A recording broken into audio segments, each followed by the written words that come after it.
When I first began recording wild soundscapes 45 years ago, I had no idea that ants, insect larvae, sea anemones, and viruses created a sound signature.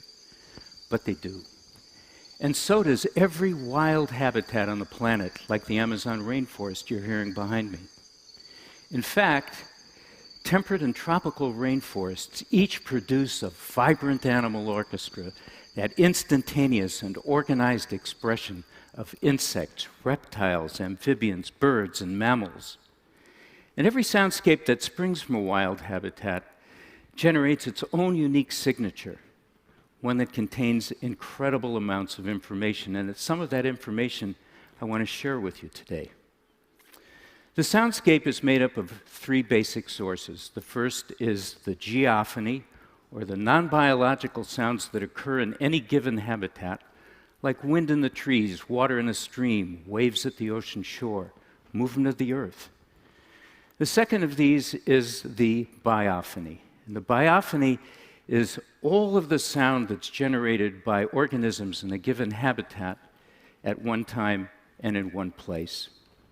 And the third is all of the sound that we humans generate that's called anthrophony. Some of it is controlled, like music or theater, but most of it is chaotic and incoherent, which some of us refer to as noise.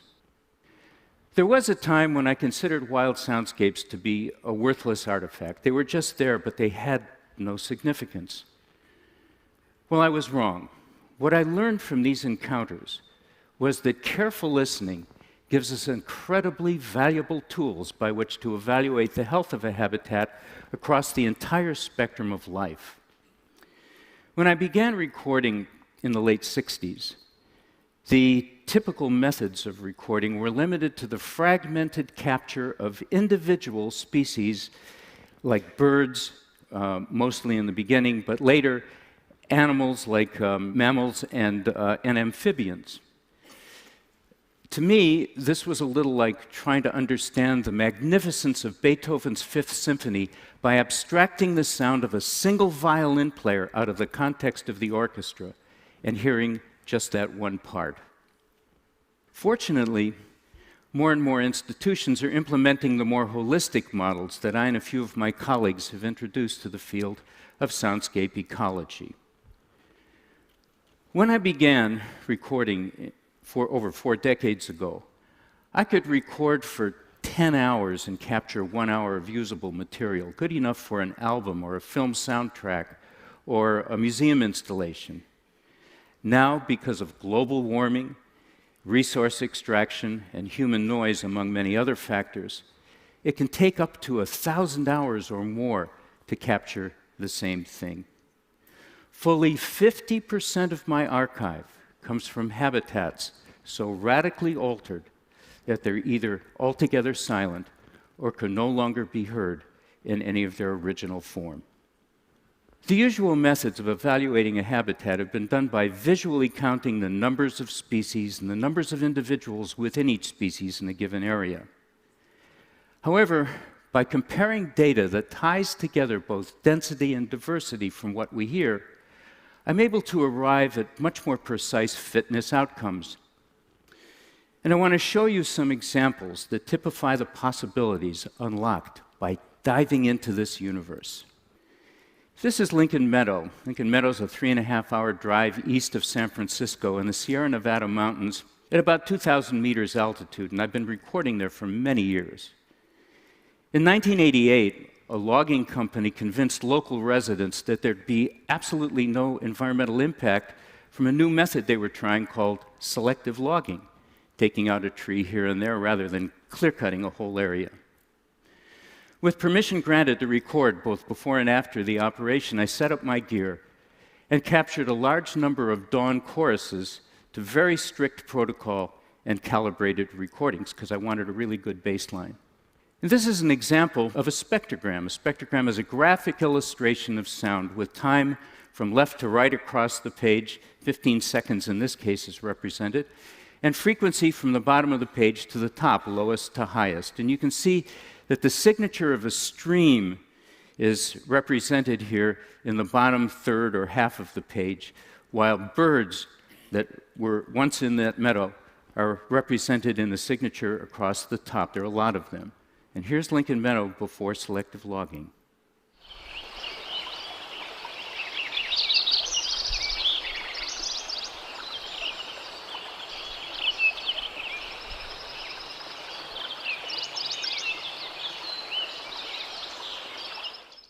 Well, a year later, I returned, and using the same protocols and recording under the same conditions, I recorded a number of examples in the same dawn choruses, and now this is what we've got. This is after selective logging. You can see that the stream is still represented in the bottom third of the page, but notice what's missing in the top two-thirds.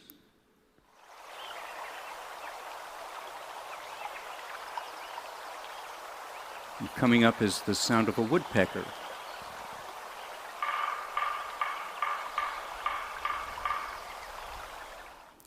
Well, I've returned to Lincoln Meadow 15 times in the last 25 years, and I can tell you that the biophony, the density and diversity of that biophony has not yet returned to anything like it was before the operation. But here's a picture of Lincoln Meadow taken after, and you can see that from the perspective of the camera, or the human eye, hardly a stick or a tree appears to be out of place, which would confirm the logging company's contention that there's nothing of environmental impact. However, our ears tell us a very different story. Young students are always asking me what these animals are saying, and really, I've got no idea. But I can tell you that they do express themselves. Whether or not we understand it is a different story. I was walking along the shore in Alaska, and I came across this tide pool filled with a colony of sea anemones, these wonderful eating machines, relatives of coral and jellyfish. And curious to see if any of them made any noise, I dropped a hydrophone, an underwater microphone covered in rubber, down the mouth part, and immediately the critter began to absorb the microphone into its belly, and the tentacles were searching out the surface for something of nutritional value, the static-like sounds that are very low that you're going to hear right now.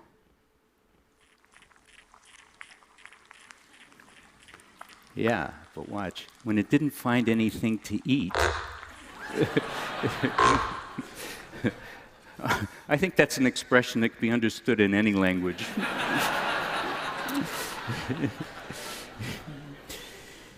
At the end of its breeding cycle, the Great Basin spadefoot toad digs itself down about a meter under the hard-pan desert soil of the American West, where it can stay for many seasons until conditions are just right for it to emerge again.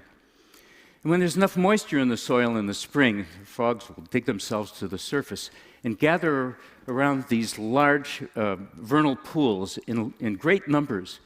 And they vocalize in a chorus that's absolutely in sync with one another. And they do that for two reasons. The first is competitive, because they're looking for mates. And the second is cooperative, because if they're all vocalizing in sync together, it makes it really difficult for predators like coyotes, foxes, and owls to single out any individual for a meal. And this is a spectrogram of what the frog chorusing looks like when it's in a very healthy pattern.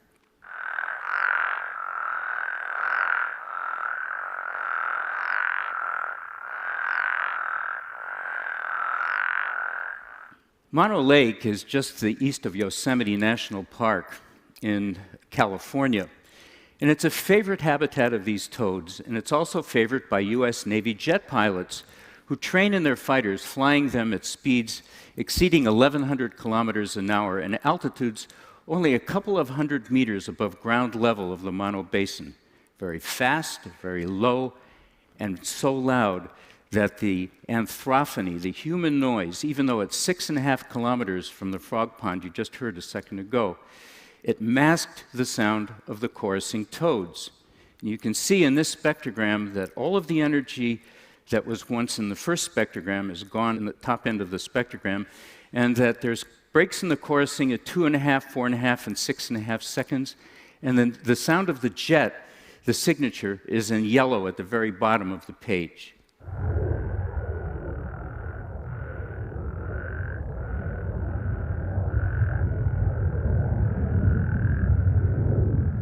Now, at the end of that flyby, it took the frogs fully 45 minutes to regain their chorusing synchronicity, during which time, and under a full moon, we watched as 2 coyotes and a great horned owl came in to pick off a few of their numbers.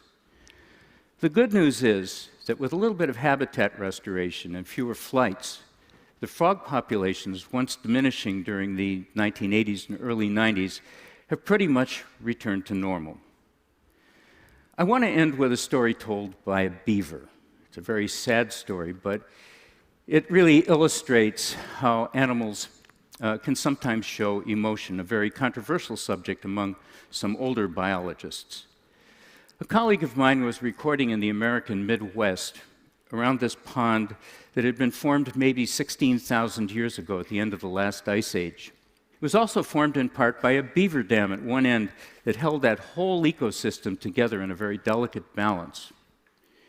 And one afternoon, while he was recording, there suddenly appeared from out of nowhere a couple of game wardens who, for no apparent reason, walked over to the beaver dam, dropped a stick of dynamite down it, blowing it up, killing the female and her young babies. Horrified, my colleague remained behind to gather his thoughts and to record whatever he could the rest of the afternoon. And that evening, he captured a remarkable event. The lone surviving male beaver swimming in slow circles, crying out inconsolably for its lost mate and offspring. This is probably the saddest sound I've ever heard coming from any organism, human or other.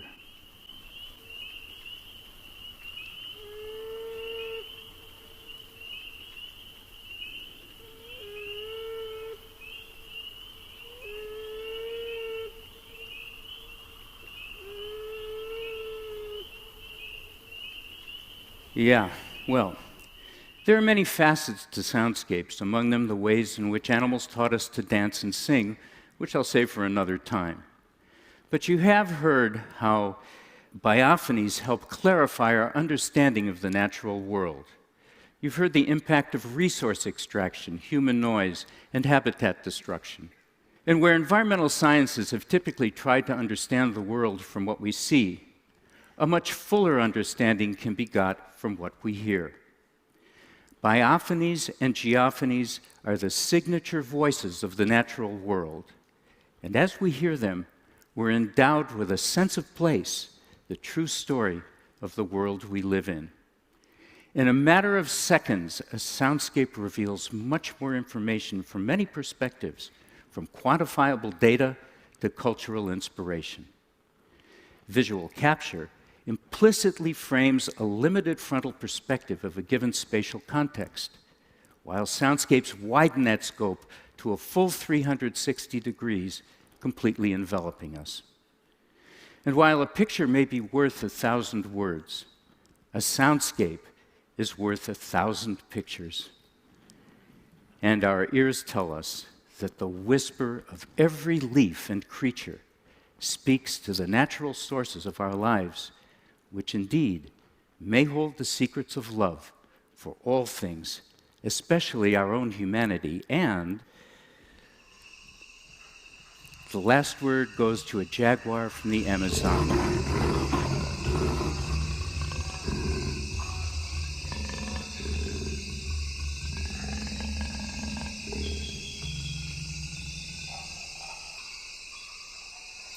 Thank you for listening.